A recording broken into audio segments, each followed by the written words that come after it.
औज़ु बिल्लाहि मिनश्शैतानिर्रजीम बिस्मिल्लाहिर्रहमानिर्रहीम अल्लाहुम्मा सल्लि अला मुहम्मदिन व अला आलि मुहम्मदिन कमा सल्लैता अला इब्राहीम व अला आलि इब्राहीम इन्नका हमीदुम मजीद अल्लाहुम्मा बारिक अला मुहम्मदिन व अला आलि मुहम्मदिन कमा बारकता अला इब्राहीम व अला आलि इब्राहीम इन्नका हमीदुम मजीद। अस्सलाम वालेकुम जी, कैसे हैं आप सब लोग? उम्मीद करती हूँ कि आप सब खैरियत से होंगे। मैं भी बिल्कुल ठीक हूँ, अल्लाह का शुक्र। आज आप सबके साथ एक छोटा सा इस्तिग़फ़ार के रिलेटेड मिरेकल स्टोरी शेयर करने जा रही हूँ। मैं रिक्वेस्ट करूँगी कि आप सबसे वीडियो को एंड तक लाज़मी ज़रूर देखें एंड चैनल को सब्सक्राइब करना ना भूलें। एंड अगर आपको वीडियो पसंद आए तो लाइक करें। एक छोटा सा मोटिवेशन रहेगा मेरे लिए। आगे भी मैं ऐसे आपके साथ इंशाअल्लाह सुब्हान अल्लाह ताला वीडियोस ऐसे आपके लिए लेकर आऊँ। मैं मेडिकल स्टोरी शेयर करने से पहले कुछ आपको बताना चाहूँगी इस्तिग़फ़ार की बरकत और फ़ायदे के बारे में, कि इस्तिग़फ़ार सिर्फ़ एक दुआ नहीं बल्कि हम अल्लाह की रहमत को बुलाने का एक ज़रिया है। जब हम अपनी गलतियों पर शर्मिंदा होकर अल्लाह से माफ़ी माँगते हैं और इस्तिग़फ़ार का वज़ाइफ़ अपनी ज़िंदगी का हिस्सा बनाते हैं, तो अल्लाह हमारी मुश्किलें दूर करता है बेशक, और हमें ऐसे रास्ते दिखाता है जो हम कभी भी सोच भी नहीं सकते। तो चलिए जी, ये बहन कहती हैं कि उनकी शादी हो चुकी है और उनके शौहर का एक बिज़नेस था जो कि वो लॉस में चला गया। उस वक़्त उनके पास भी कोई जॉब नहीं थी और दोनों अपनी बेसिक ज़रूरतें भी पूरी नहीं कर पा रहे थे। वो इस सब को लेकर डिप्रेशन में चली गई थी और हर नमाज़ के वक़्त वो कहती थी कि उनको सिर्फ़ रोना ही आता था। लेकिन उस वक़्त उन्हें एक अजीब-सा सुकून और पॉज़िटिव एनर्जी भी वो महसूस करती थी। माशाल्लाह। तो इसी दौरान उन्होंने इंस्टाग्राम पर इस्तिग़फ़ार के रिलेटेड कुछ पोस्ट बार-बार देखे, यानी मिरेकल स्टोरीज़ के पोस्ट वो बार-बार देखते रहती थी।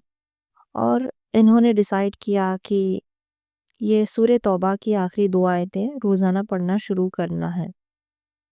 तो इन्होंने ये रोज़ाना सूरह तौबा के 2 आखिरी आयतें शुरू किया पढ़ना और अल्लाह से बार-बार ये दुआ करती थी कि इनको कोई नौकरी मिल जाए।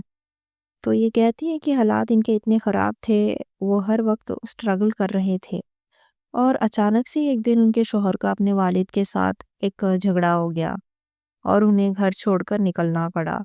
दोनों को समझ नहीं आ रहा था कि कहाँ जाए और क्या करें अब। उन्होंने एक घर रेंट पर लिया जिसका किराया 15,000 था, लेकिन उस वक़्त ये कहती हैं कि उनके पास 100 रुपया भी नहीं था। उसी वक़्त उन्होंने एक एचआर को कॉल किया और जॉब के लिए पूछा। एचआर ने कहा कि अभी उनके कंपनी में कोई वैकेंसी नहीं है। ये सब कुछ एक जुमे के दिन था जो ये हुआ। उसी शाम वही एचआर वापस कॉल करती है और कहती हैं कि एक वैकेंसी है और उन्हें इंटरव्यू के लिए प्रिपेयर कर लेना चाहिए। तो उन्होंने ये सुनकर ये लिटरली शॉक हो गई थी, क्योंकि पिछले 2 साल से वो जॉब ढूँढ रही थी, लेकिन उन्हें सिर्फ़ नेगेटिव रिस्पॉन्सेस ही मिल रहे थे। अल्हम्दुलिल्लाह वो उस इंटरव्यू में सेलेक्ट हो गईं और अभी उनको जॉब भी मिल गया। ये अल्लाह का एक खुला मौज़ा ही है, मैं कहना चाहूँगी। आज उन्हें इस जॉब को जॉइन किए हुए 6 महीने हो चुके हैं। अब वो 25,000 से ज़्यादा कमा रही हैं। अपना रेंट भी खुद पे करती है और अपनी ज़रूरतें भी पूरी कर सकती है। माशाअल्लाह तबारक अल्लाह। तो दोस्तों, मैं यही कहना चाहूँगी कि कभी भी आप अपना नमाज़ और इस्तिग़फ़ार को पढ़ना मत छोड़िए। अल्लाह ज़रूर आपकी दुआओं का जवाब देता है और कभी अपने बंदों को अकेला नहीं छोड़ता है। ज़रूर आपका दुआएँ इंशाअल्लाह सुब्हानहू व तआला आप यकीन के साथ दुआ माँगिए, इस्तिग़फ़ार, 5 वक़्त की नमाज़ टाइम पे अदा करिए। इंशाअल्लाह आप भी अपने लाइफ में मिरेकल्स देखेंगे। जज़ाकल्लाहु खैर। अगर आपको उनकी कहानी पसंद आए तो इस वीडियो को लाइक करें, कमेंट करें और शेयर करें। अल्लाह हम सब पर अपनी रहमत करे। आमीन या रब्बुल आलमीन। इंशाअल्लाह मिलती हूँ अगले वीडियो में। अंटिल देन टेक केयर, अल्लाह हाफ़िज़।